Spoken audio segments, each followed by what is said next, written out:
Good morning all the students. आज हम प्रश्नावली 5 जो हमारी है समांतर श्रेणी, इसका अध्ययन हम करेंगे।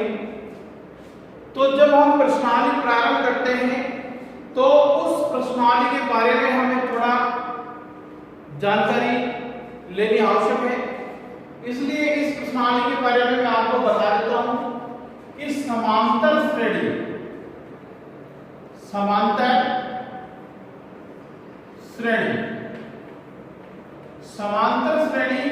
से हमारा अभिप्राय है एक समान अंतर से चलने वाली श्रृंखला, एक समान अंतर से चलने वाली अंकों की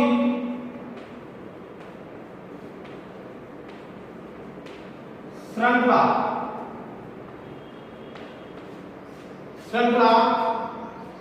समांतर श्रेणी कहलाती है। समांतर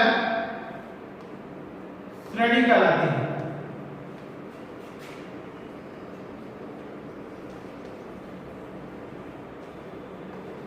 समांतर श्रेणी कहलाती है। जैसे यहां हम एग्जांपल लें, जैसे 2 4 6 8 इस तरीके से चलने वाली एक श्रृंखला समांतर श्रेणी होती है, जिसमें समान अंतर होता है। जैसे 2 के बाद 4 है तो 2 का अंतर है, 4 के बाद 6 है तो इसमें भी 2 का अंतर है, 6 के बाद 8 है तो इसमें भी 2 का अंतर है। तो इस प्रकार से जो चलती है श्रृंखला उसको हम समांतर श्रेणी कहेंगे। ठीक है। अब इस प्रश्नावली में कुछ शब्दावलियां हैं आपकी, जैसे प्रथम पद, तो यहां देखिए, जैसे आपको ये श्रृंखला दे रखी है, इस श्रृंखला का पहला पद क्या है? पहला पद हमारा इसमें है 2, है ना। तो प्रथम पद को इस प्रश्नावली में हम a से प्रकट करेंगे। a बराबर आपका है 2। ठीक है। फिर है सार्व अंतर। सार्व अंतर को हम d से व्यक्त करेंगे। ठीक है। तो सार्व अंतर ज्ञात करने का एक तरीका है, कोई भी श्रृंखला हो, उस श्रृंखला में यदि हम a2 a1 यदि ये सूत्र लगा दे तो हमारा d ज्ञात हो जाएगा। अब यहां देखिए, जैसे 4 है तो a2 है हमारा और 2 है a1। 4 में से जब हम 2 घटाएंगे तो हमारा d प्राप्त हो जाएगा क्या? 2। ठीक है। इस तरीके से हम सारे अंतर d को ज्ञात कर सकते हैं। तीसरी हमारा है वापद। इसको हम व्यक्त करते हैं n से, और इसके पश्चात है अंतिम पद।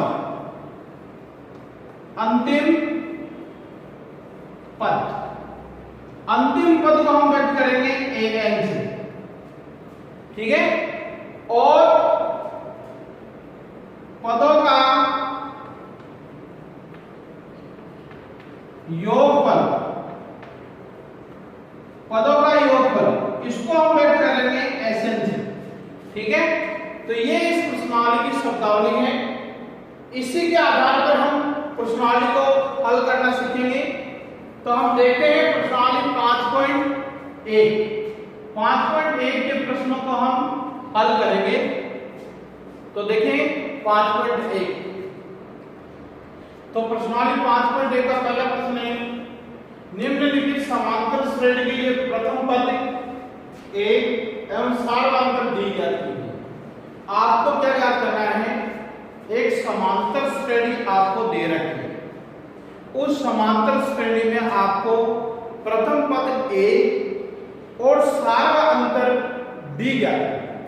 दो चीजें, तो देखिए पहला प्रश्न है 6, 9, 12 और 15। तो इसमें प्रथम पद आपका प्रथम पद ए आपको पता है कितना है 6, लिख देंगे हम, क्योंकि ये है A1, ये आपका है A2, ये आपका है A3, ये आपका है A4। ठीक है, अब आपको सार्वअंतर डी ज्ञात करना है। सार्वअंतर डी, अब आपको ये पता होगा कि सार्वअंतर डी है, उसके लिए फॉर्मूला है A2 - A1। अब यहां देखिए A3 में कि A2 कितना है 9 और A1 आपका 6, तो कितने रहे? इसका मतलब इसका सार्वअंतर कितना हो गया 3। तो हमने दोनों चीज बता दी, प्रथम पद और सार्वअंतर। इस प्रकार से हमें ये प्रश्न हल करना है। इसी का दूसरा प्रश्न लेते हैं इसी क्रम में। तो प्रथम पद आपको पता है, प्रथम पद हम लिख देंगे कितना है -7 और डी सार्वअंतर वही तरीका अपनाएंगे। सार्वअंतर डी बराबर A2 - A1, A2 आपके -9 और फिर -7। तो यहां देखिए दोनों प्लस में बदल गए, 9 में से 7 गए -3, 2 रह गए, है ना? तो -2 सार्वअंतर 2 हो गए। इसी प्रकार इसमें देखिए प्रथम पद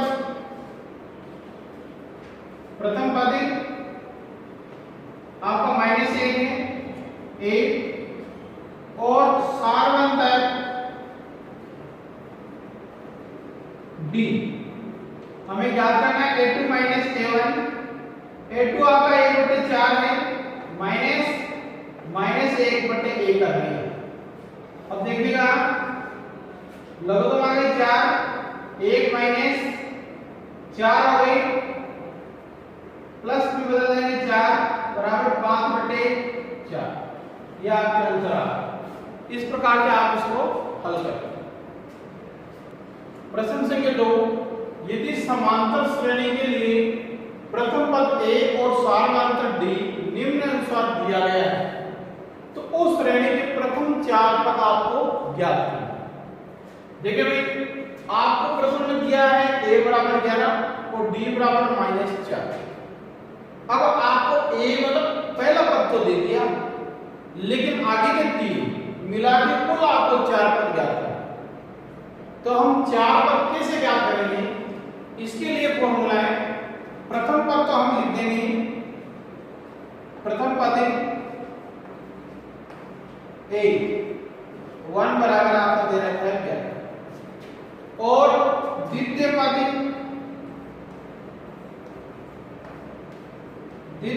A2, इसके लिए फॉर्मूला है a प्लस b। तो a आपका कितना है 11, प्लस कर देंगे इसमें -4d का मान, तो हमारे आ गए कितने 6। ठीक है, तो A2 कितना हो गया हमारा 6। अब तृतीय पद हम याद करेंगे, तो हमारा सूत्र है a प्लस 2d। ठीक है, तो a आपको मान दे रखा है 11 प्लस 2 गुणा d का मान हम रख देंगे, तो 11 प्लस -8, 11 में से 8 गए कितने रहेंगे 3। ठीक है, इसी तरीके से चतुर्थ पद, इसका फॉर्मूला था a प्लस 3d। तो यहां आपकी a का मान है 11, 3 गुणा -4, तो 11 -12, तो हमारे माइनस के 1 रहे। इस प्रकार और भी आगे आप पद ज्ञात कर सकते हैं, लेकिन हमें 4 पद ज्ञात करने हैं। तो AP हमारी होगी क्या, AP होगी पहला पद आपको 11 दे रखा है, दूसरा पद आपने 6 ज्ञात किए हैं, तीसरा पद आपका 3 आया और चौथा पद आपका -1 आ गया। यह आपका आंसर होगा। इस प्रकार से आप अन्य प्रश्नों हल करें। ठीक है, प्रश्न संख्या 3, संख्याओं की निम्नलिखित सूचियों के लिए समांतर श्रेणी की जांच कीजिए। यदि इनमें कोई समांतर श्रेणी है तो इसका सार अंतर ज्ञात कीजिए तथा इसके आगे के 4 पद लिखिए। यदि इनमें कोई समांतर श्रेणी है, पहले तो ये पता कि समांतर श्रेणी है या नहीं। अब जब हमें पता लग जाए कि ये समांतर श्रेणी है तो इसका सार अंतर हमें ज्ञात करना, और सार अंतर ज्ञात कर ले तो हमें ये इसके बताने आगे के 4 पद और लिखने, इससे आगे की तरफ। तो देखिए सबसे पहले हम यहां लिखते हैं A1 आपका 2 दे रखे, A2 आपको 5/2 दे रखा है, A3 आपको 3 दे रखा है, A4 आपको 7/2 दे। ठीक है, ये आपको दे रखे। अब आपको सबसे पहले इसमें D ज्ञात करना है, D। तो A2 माइनस A1, A2 आपका 5/2 माइनस 2/1 कर लें, लघुत्तम आ गए 2, 5 माइनस 4 बराबर 1/2। इसका मतलब इसमें सारा अंतर समान है। एक और बात कर लेंगे, एक A3 माइनस A2, एक बार और लिख लें, A3 3 है माइनस 5/2, इसको भी हल कर लें, 2 लघुत्तम आ गए 6 माइनस 5 बराबर 1/2। इसका मतलब दोनों संख्या हमने देख ली, दोनों में हमारा क्या है, अंतर बराबर है। इसका मतलब ये AP है, अतः यह समांतर श्रेणी है, समांतर श्रेणी है। ठीक है, यदि है तो आगे के 4 पद क्या करेंगे, तो A1 A2 A3 A4। ठीक है, A4 तक आ गए हम, A5 हमें ज्ञात करना है। तो वही हमारा फॉर्मूला है A5 ज्ञात करने के लिए। तो हम A5 ज्ञात करने के लिए आगे के पद में जोड़ देंगे। देखिए A4 प्लस D लिख दे। A4 आपका कितना है, 7/2 प्लस D आपका 1/2 है, जोड़ दें इसको, 7 प्लस 1 बराबर 8/2 बराबर 4। इसी तरीके से A6 4 आए, 4 में फिर जोड़ दे 1/2, इसके नीचे 1 कर ले 2 आ गए, तो यह होगा 8 प्लस 1 बराबर 9/2।